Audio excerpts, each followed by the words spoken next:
Eu queria convidar os irmãos para nós lermos na carta de Paulo aos Efésios.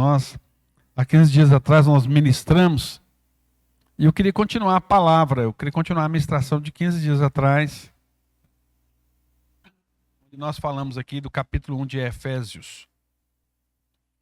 E eu quero ler a partir do versículo 4, que nós já, só recapitulando, para que depois aí, a partir do versículo 9, nós venhamos continuar a meditar aqui no capítulo 1 de Efésios. Que diz assim, Efésios capítulo 1, versículo 4. Que foi o tema que nós lemos, os versículos que nós lemos na vez passada. Muito antes de criar o mundo, Deus nos escolheu para pertencermos a Ele.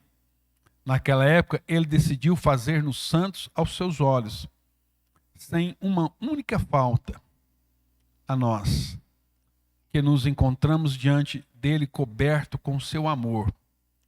Seu plano imutável sempre foi adotar-nos em sua própria família, por meio de Jesus Cristo, pois esse era o seu propósito e sua vontade. Nós meditamos aqui nesse texto, e o tema da palavra, que inclusive está no YouTube, é Perdoados antes da fundação do mundo. Eu me lembro quando, há muitos anos atrás, quando eu li um folhetim da Cruzada Mundial Estudantil para Cristo, chamado As 4 Leis Espirituais. E naquele folhetinho ele fala uma coisa que me chocou muito.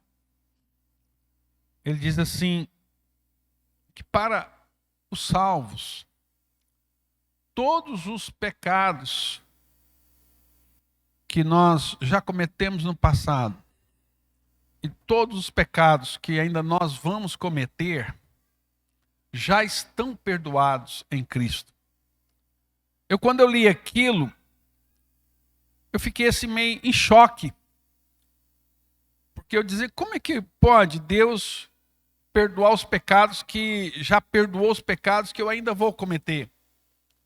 E eu não entendi aquilo. Eu fiquei dias meditando nesse texto, porque é muito forte mesmo. É muito forte como Deus faz as coisas.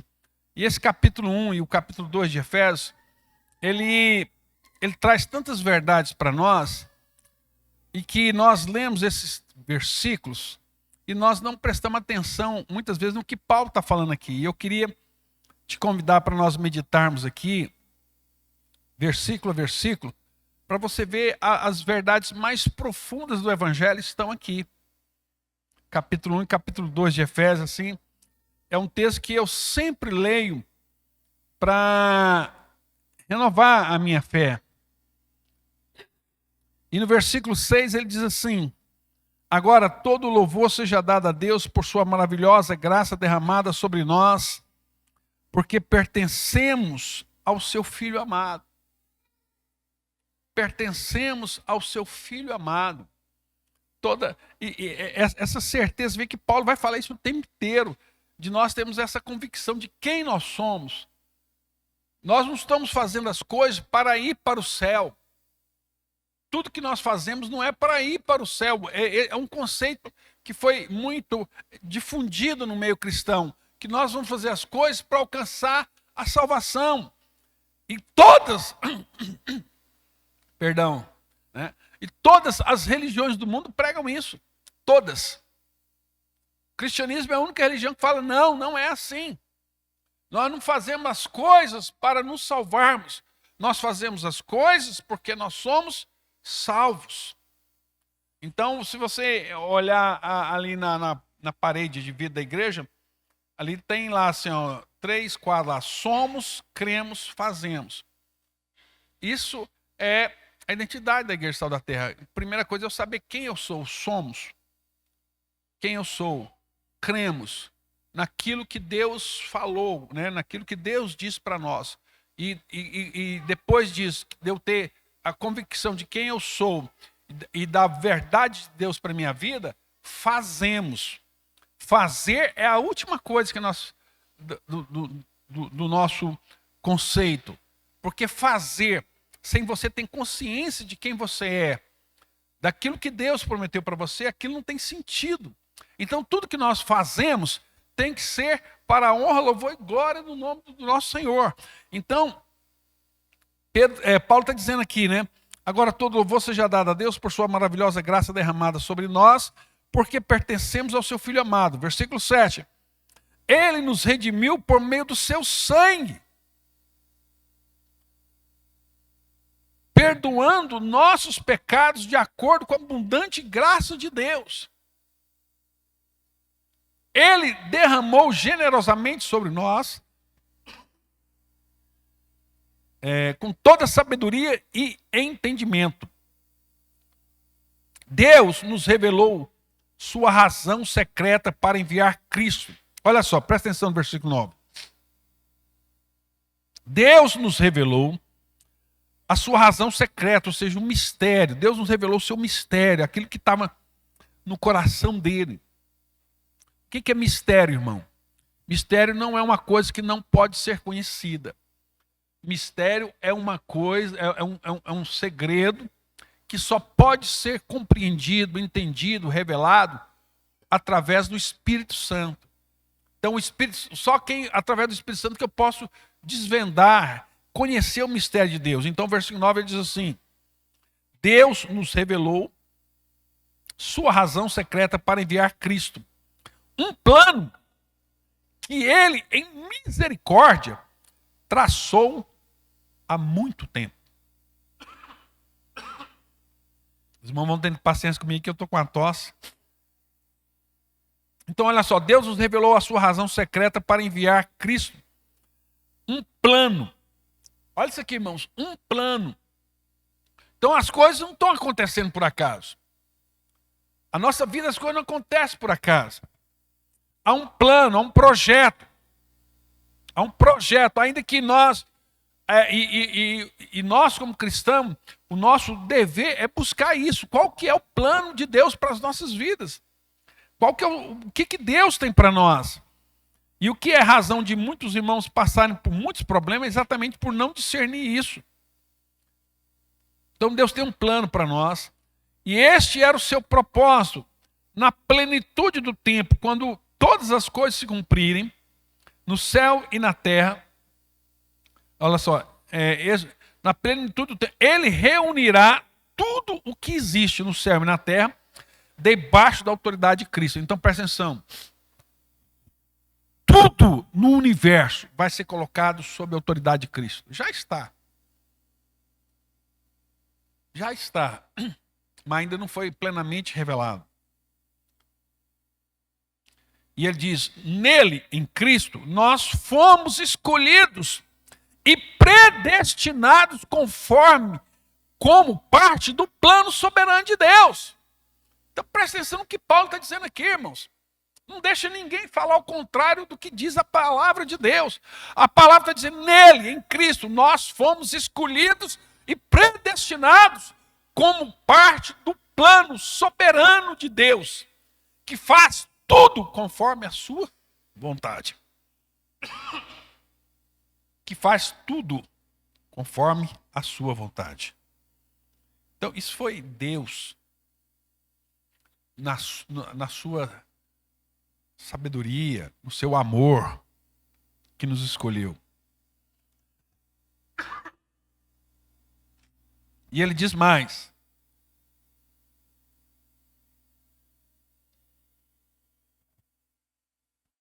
Versículo 12.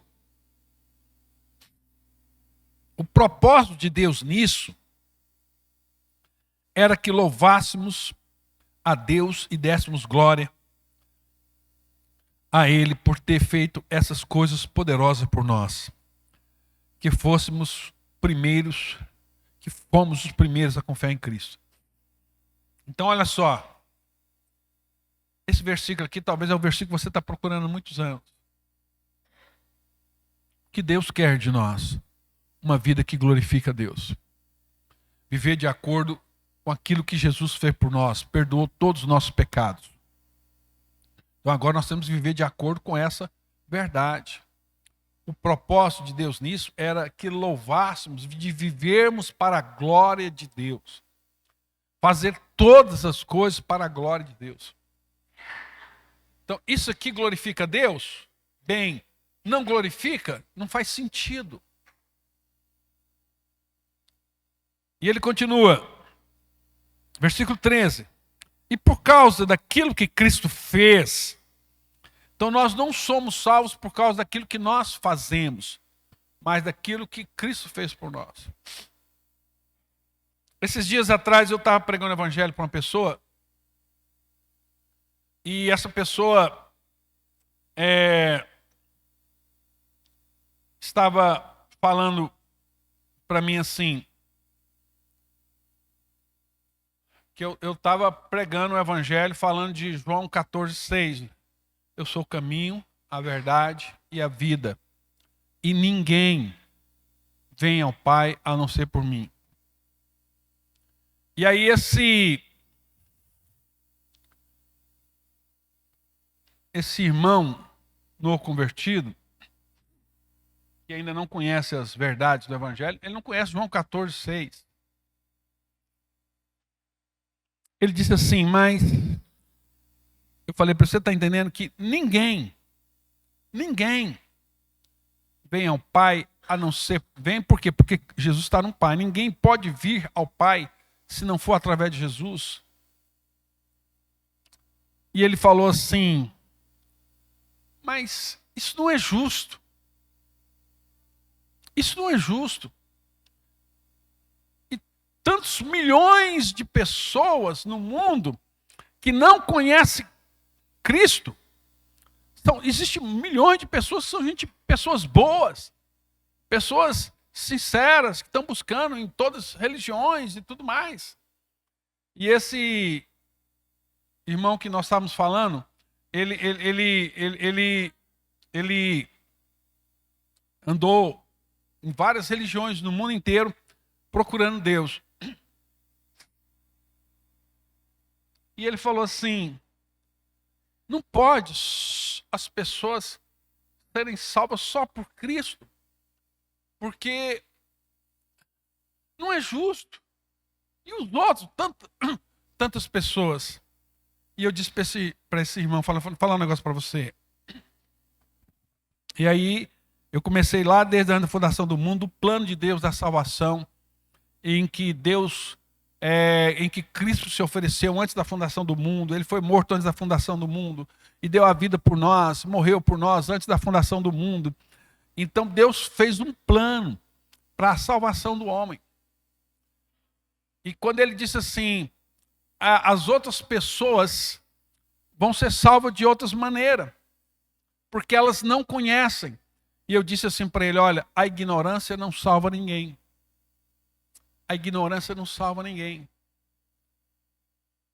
E eu falei assim, quando você diz que há um outro meio das pessoas chegarem até Deus, então para que Cristo morreu?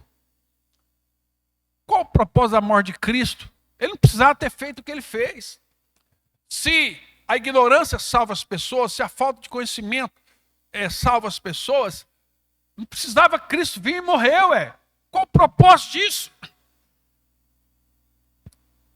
Qual o sentido de você, Cristo, ser um caminho a mais a Deus?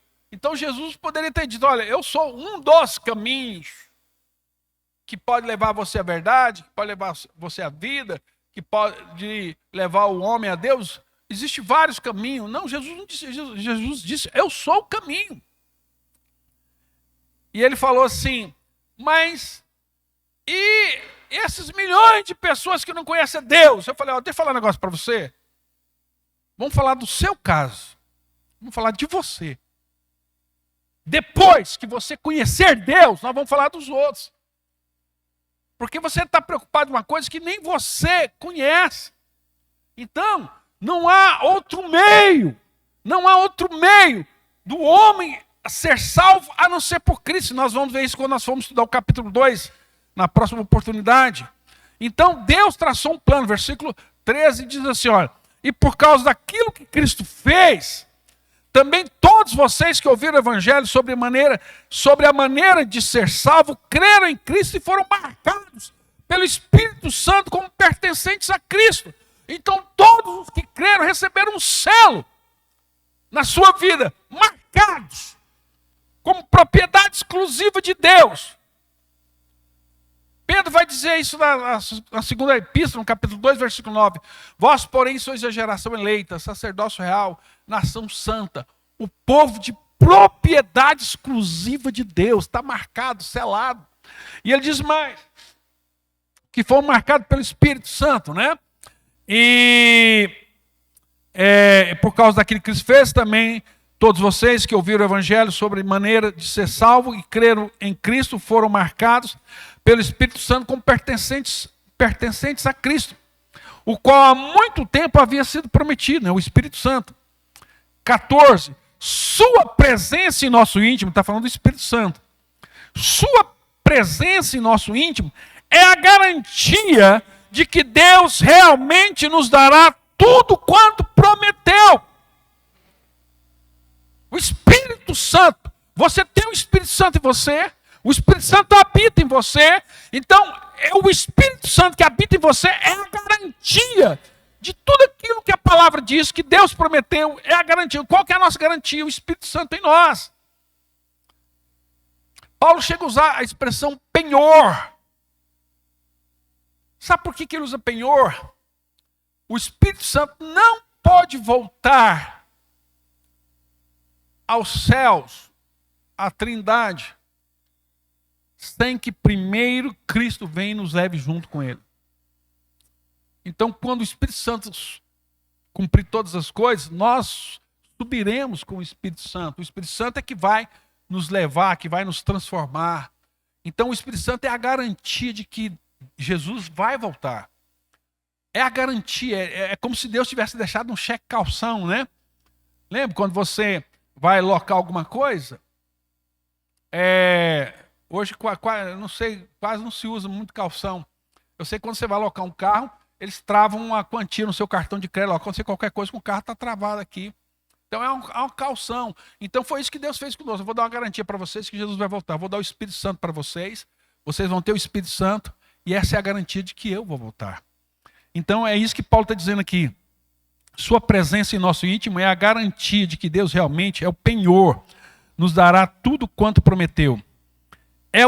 E o sinal do Espírito em nós significa que Deus já nos comprou e que Ele garante nos levar para si mesmo. Olha que coisa mais fantástica.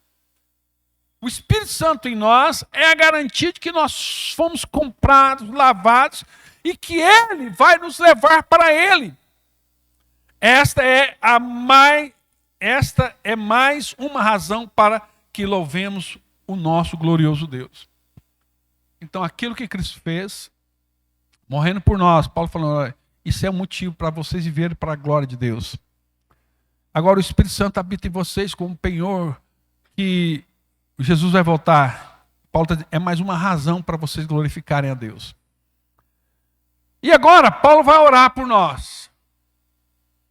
E quando eu leio essa oração de Paulo, eu vejo aqui um homem desesperado, e eu entendo, eu me identifico com essa oração, porque assim, parece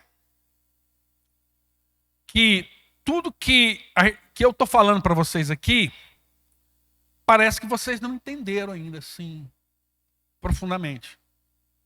E é isso que Paulo está falando para os Efésios aqui. Cara, vocês não estão entendendo. Porque se vocês entendessem o plano de Deus mesmo assim, aquilo que Deus traçou lá antes da fundação do mundo, o que Cristo fez por nós, todos os nossos pecados perdoados, sermos escolhidos por Ele, fazemos parte da família de Deus, ter o Espírito Santo habitando em nós. Só que, se nós entendêssemos isso realmente, era um motivo para a gente ficar assim meio louco, pirado, de ficar assim, dando glória a Deus, assim, por tamanha graça, tamanho amor, tamanha revelação. E Paulo, porque, irmão, na verdade, nós não entendemos isso mesmo. É muito profundo, essas coisas para nós. E Paulo vai orar. Paulo vai orar por nós aqui. E olha, eu vejo na oração de Paulo um desespero para que nós entendamos isso. Por isso que Paulo foi aquele cara assim, que largou tudo, sofreu tanto, passou por tantas provações, porque ele entendeu essa revelação. Olha o que Paulo está dizendo aqui, versículo 15, ele vai orar. É por isso que desde que eu soube da fé firme que vocês têm no Senhor Jesus, e do amor que demonstram pelos santos de toda parte, nunca deixei de dar graças a Deus por vocês. Oro constantemente por todos vocês. 17. Qual que é a oração dele? Pedindo a Deus, o glorioso Pai de nosso Senhor Jesus Cristo, que lhes dê o espírito de sabedoria e de revelação, que aqui vai ser traduzido de sabedoria, para que vejam claramente e realmente compreendam quem é Cristo e tudo que Ele fez por vocês. Eu oro por vocês, sabe para quê, irmãos? Para que Deus dê vocês espírito de revelação, de sabedoria, para que as coisas sejam claras para vocês, para que vocês entendam tudo que Cristo fez por vocês. Tudo que vocês... quem é Cristo? Eu oro para que vocês conhecerem quem é Cristo e tudo que Cristo fez por vocês. E essa tinha que ser a nossa oração, irmãos. Esse tinha que ser o nosso desejo. Essa tinha que ser a nossa missão. Paulo diz, olha, eu oro para vocês conhecerem Cristo. E saber o que Cristo fez por vocês. O que Cristo fez por vocês. Isso é fantástico. Que Deus possa... Eu digo amém à oração de Paulo. Revela, Deus, quem é Cristo para nós. E tudo que Cristo fez. Porque, irmão, uma coisa é você saber com a mente.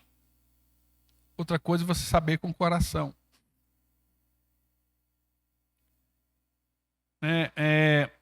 Uma coisa é você saber, outra coisa é você experimentar.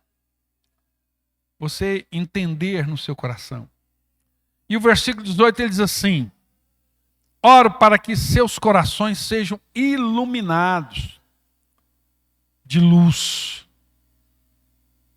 a fim de que vocês possam conhecer a esperança para a qual Ele os chamou. Eu oro para que o Espírito Santo ilumine o coração de vocês, para que vocês possam conhecer a sua vocação, o seu chamado, a razão da sua existência. Por que você está aqui? Qual o propósito seu aqui? O que Deus tem com você? O que Deus planejou para você? O que Deus quer de você? Então eu oro para que vocês conheçam a Cristo, conheçam aquilo que Cristo fez por vocês, a imensidão, o impacto que isso teve. Irmãos, só fazendo um adendo aqui, é que nós não atentamos tanto, mas, por exemplo, a encarnação de Cristo mudou, presta atenção, transformou Deus. Porque Cristo nunca mais foi o mesmo depois da sua encarnação, morte e ressurreição.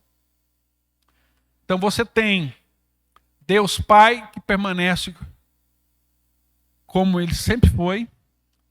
Deus Espírito Santo, Mãe, que permanece sempre como Ele foi. Mas o Deus Filho nunca mais foi o mesmo.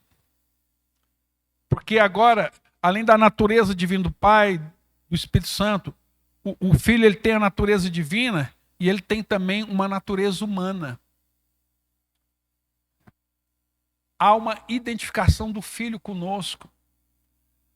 De forma que quando a Bíblia fala que quando Jesus vier, ele terá um corpo, e o seu corpo, o corpo de Cristo, eternamente foi marcado, é marcado pelos cravos. Os pés de Cristo são marcados pelo cravo, o lado de Cristo, um corpo glorificado, que trazem a marca, para que na eternidade nós nunca esqueçamos o preço que foi pago por nós. Então, é disso que Paulo está falando. Nós não sabemos nada, nós somos bebê. É igual duas formiguinhas conversando lá dentro da casa da formiga lá, como que é o universo, as estrelas. Não sabe nada, arranha, não sabe nada. Mas nós não sabemos nada do preço que foi pago por nós na cruz do Calvário. E Paulo está dizendo, olha, eu oro constantemente para que Deus ilumine para vocês quem é Cristo, o que foi que Cristo fez por vocês, e para que o coração de vocês seja aberto, para que vocês entendam o propósito da existência de vocês. A esperança para a qual Ele chamou, para que Deus te salvou. Porque muitos de nós vivemos a vida assim. Jesus morreu por mim, vai me levar para o céu, tá bom, agora eu vou cuidar da minha vida, vou curtir aqui. E é isso. Esse é o problema de pessoas que acham que nós temos que fazer coisa para ir para o céu. Então, como nós nunca fazemos bem feito, eles vivem pensando assim que eles perdem o direito de ir para o céu, porque eles acham que o céu é um direito. As pessoas, tem muita gente que acha que o céu é um direito. O céu não é um direito seu, irmão. O céu é um dom de Deus. A vida é uma coisa que Deus dá gratuitamente para os seus filhos. Nós não temos que fazer coisa para ir para o céu. Nós temos que fazer as coisas para glorificar o Deus que deu a vida dele por nós. Então, presta atenção, ele continua dizendo aí. A esperança da qual chamou e as riquezas. Outra coisa, a quarta coisa. Primeiro, conheçam a Cristo, conheça o que Cristo fez, conheça a sua vocação. Em quarto lugar, ele vai dizer, e as riquezas da gloriosa herança que ele prometeu ao seu povo. Que Deus possa deixar você andar na eternidade assim e ver o que está te aguardando. O que nos espera. O que Cristo viabilizou por nós. É conhecer, é desfrutar da eternidade, aquilo que a Bíblia chama de vida eterna, de vida abundante. De vida abundante. Conheça a esperança a qual Ele nos chamou e as riquezas da gloriosa herança que Ele prometeu ao seu povo. E aqui no versículo 19, Paulo vai usar é o versículo mais redundante da Bíblia. O versículo 19, Paulo, para explicar isso, e vocês vão entender tudo que nós estamos falando aqui agora nesse versículo, porque Paulo aqui, ele usa hipérboles. Ele exagera. Aqui você nota que Paulo assim, irmão, vocês estão entendendo o que eu estou falando? Vocês estão entendendo o que eu estou falando? E aí, para se fazer entendido, Paulo usa essas expressões. Ele diz, versículo 19: oro para que vocês comecem a compreender como é incrivelmente grande o seu poder para conosco, os que creem nele. Foi esse mesmo grandioso poder, né, que ressuscitou a Cristo dentre os mortos. Então presta atenção. Aqui ele vai usar umas palavras gregas que vocês conhecem. São 6, ele vai usar 6 adjetivos, dos 6 vocês conhecem pelo menos 5. Ele diz, a palavra incrivelmente aqui, nessa tradução, é hiper. Da onde vem a palavra hipermercado, super. E olha como ele é redundante. Incrivelmente grande. Grande é mega. Então ele está usando sinônimos. Hiper, mega. Uma coisa que é hiper, e depois de hiper ela é mega. Poder, dínamos. Da onde vem a palavra dinamite. Um poder hiper, super, mega poderoso, capaz de explodir tudo. Ele está falando que esse poder, olha só, incrivelmente grande, o seu poder para conosco. Há um poder em nós que é hiper, mega, dínamos.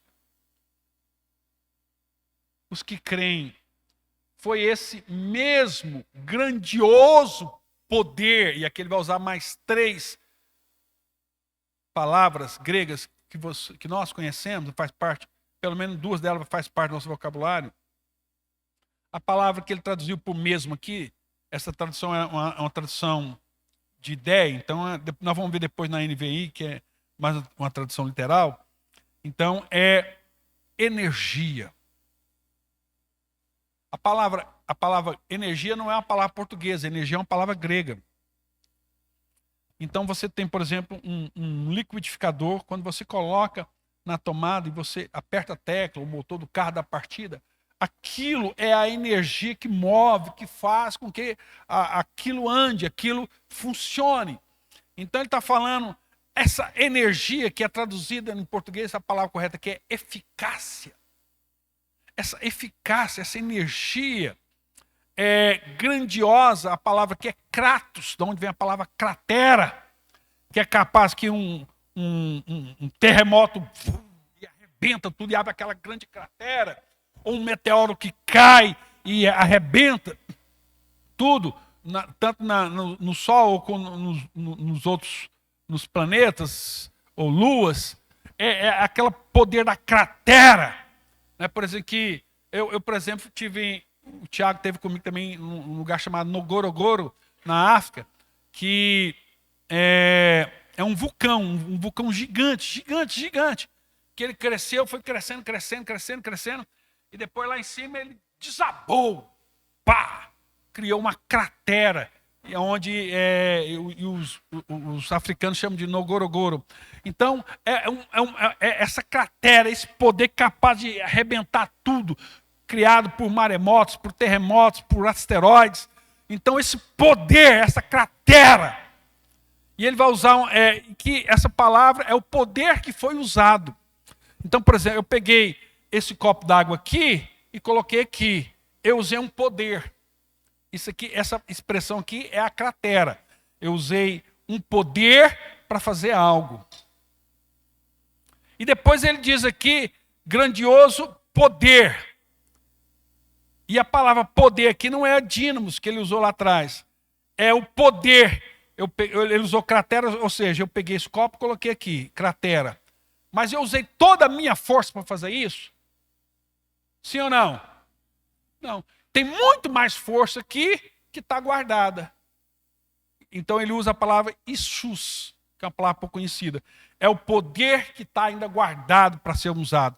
Então Paulo está dizendo assim, hiper, mega, um poder que há em vocês, essa unção que há em vocês, e que Deus está operando em vocês é hiper, mega, dinamite, energia, cratera, poder que ainda tem mais para ser usado.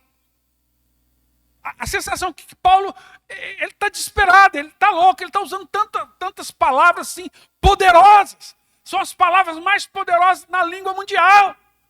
Não existe uma palavra mais poderosa do que super, que é hiper, que é mega, que é dínamos, que é energia, que é kratos, cratera. E ele está falando que Deus, ele pegou tudo isso e colocou num versículo só, para dizer o seguinte, né? Oro para que vocês comecem a compreender como, e para falar do poder. Todas essas palavras foram usadas para falar, sabe o quê? O poder que Deus usou em nós e que fez Cristo ressuscitar. Ele diz assim, olha, oro para que vocês comecem a compreender como é incrivelmente grande o seu poder para conosco, os que creem nele. Foi esse mesmo grandioso poder que ressuscitou a Cristo dentre os mortos e o fez sentar-se em lugar de honra no céu, à mão direita de Deus. Então, por exemplo, volta no versículo 19 aí, vamos ver na NVI, coloca na NVI, que é bom você ter várias traduções para você entender um pouco melhor, né? Lá, incomparável, hiper, super, grandeza, mega, poder, dínamos, para conosco, os que cremos, conforme a atuação, que é eficácia, energia, da sua poderosa kratos, força, Ishus. Ele usou tantas palavras para falar de um poder que está em nós. Põe na NAA, o qual é a suprema grandeza do seu poder sobre nós, o que cremos segundo a eficácia. Já mudou, eficácia, energia, né? Tudo isso, Paulo está dizendo. Então, voltando aqui, eu sei que talvez você perdeu um pouco do raciocínio aqui. Então, olha só, voltando. Paulo está falando, voltando aqui para o versículo 18. Pode voltar lá na tradução original mesmo, na Bíblia Viva. Ora, para que os seus corações sejam de unidade e luz, a fim de que vocês possam conhecer a esperança para a qual ele os chamou e a riqueza da sua gloriosa herança que ele prometeu aos santos. Ora, para que vocês comecem a compreender. Comecem a compreender. Aí ele usa essas palavras. A hiper, mega, super, né? Dínamos, kratos, energia, Ishus. Esse poder que ressuscitou Cristo dentre os mortos e o fez sentar no lugar de honra no céu, à mão direita de Deus. Muitíssimo acima de qualquer governo celestial, autoridade, força e domínio. Sim, sua honra é muito mais gloriosa do que qualquer outro, quer seja neste mundo, quer seja no mundo futuro. E Deus colocou todas as coisas debaixo dos seus pés, Cristo, e o fez cabeça, com todas as cabeça de todas as coisas para a igreja. Então presta atenção. Cristo é um corpo. Cristo é um corpo. Nesse corpo, ele é o cabeça. E quem é o corpo? A igreja. Nós somos o corpo de Cristo. Então ele está dizendo aqui, esse poder que ele falou agora há pouco, opera no corpo de Cristo. Versículo 22, repetindo. E Deus colocou todas as coisas debaixo de seus pés. Deus colocou todas as coisas debaixo de seus pés.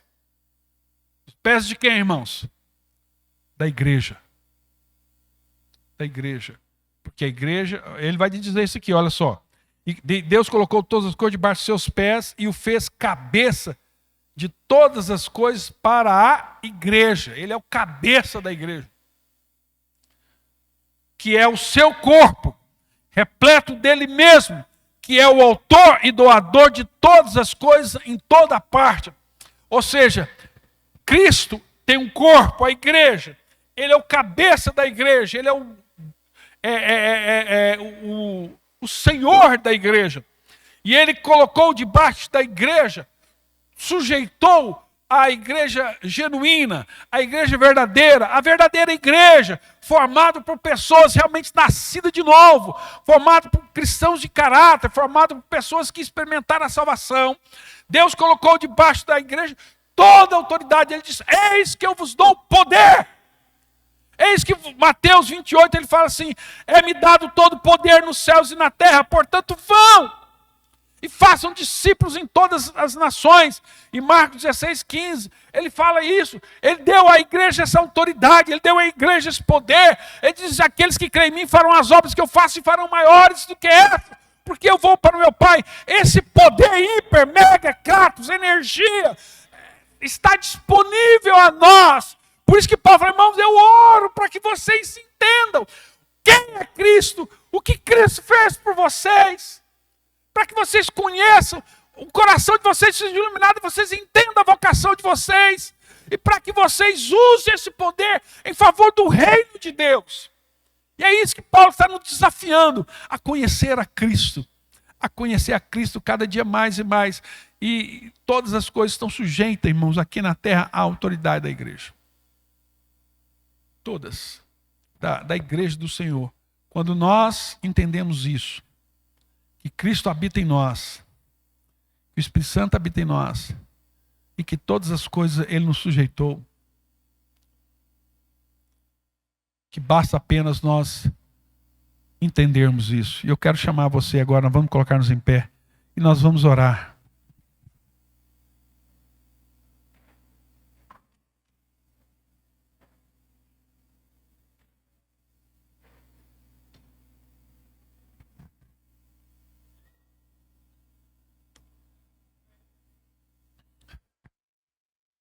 Domingo que vem é Santa Ceia. E nós vamos falar um pouco de Efésios 2. Nós vamos continuar isso aqui. Mas a Bíblia está dizendo para nós.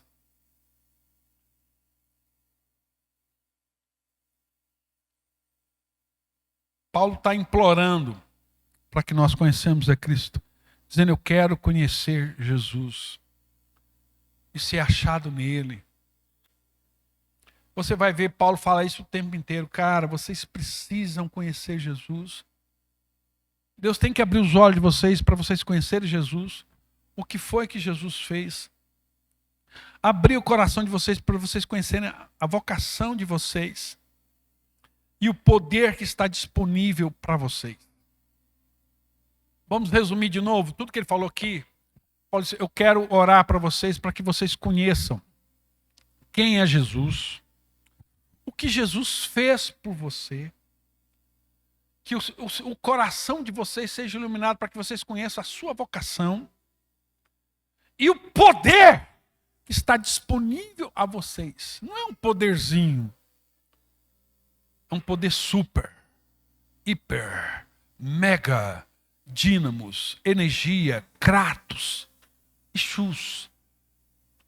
A palavra Ixus aqui fala assim, é o que Jesus diz, todo poder foi me dado nos céus e na terra.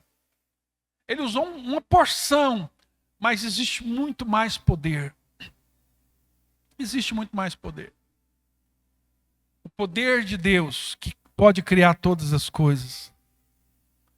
Guarde isso. Conheçam a Cristo. O que Cristo fez. A nossa vocação. E possamos exercer a autoridade que Ele nos deu. Possamos exercer a autoridade que Ele nos deu. E nessa autoridade nós podemos orar pelos enfermos. Nós podemos expulsar demônios. Nós podemos impedir o mal. Há poder. Há uma unção de Deus guardada para nós.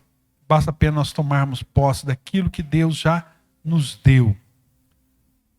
Quanto mais eu conheço a Deus, quanto mais eu conheço Cristo, mais a minha fé aumenta, mais o meu conhecimento aumenta. Fé é conhecimento. Mais intimidade eu tenho, mais parecido com Ele eu me torno. E mais cheio da vida dele eu vivo. Nós somos a expressão viva de Cristo na terra, irmãos. Nós somos o povo de Deus. Nós somos o povo que Jesus lavou e comprou com o seu sangue. Então nós temos que viver uma vida que glorifica a Deus, uma vida de testemunho. Uma vida de testemunho, uma vida de caráter, uma vida íntegra. Uma vida que as pessoas não têm aquilo que Paulo fala, irrepreensível, ninguém pode falar nada. Uma vida santa. A nós cabe a responsabilidade de proclamar o reino de Deus na terra. De conhecê-lo cada dia mais e mais, em nome do Senhor Jesus. Amém? Vamos adorar o Senhor.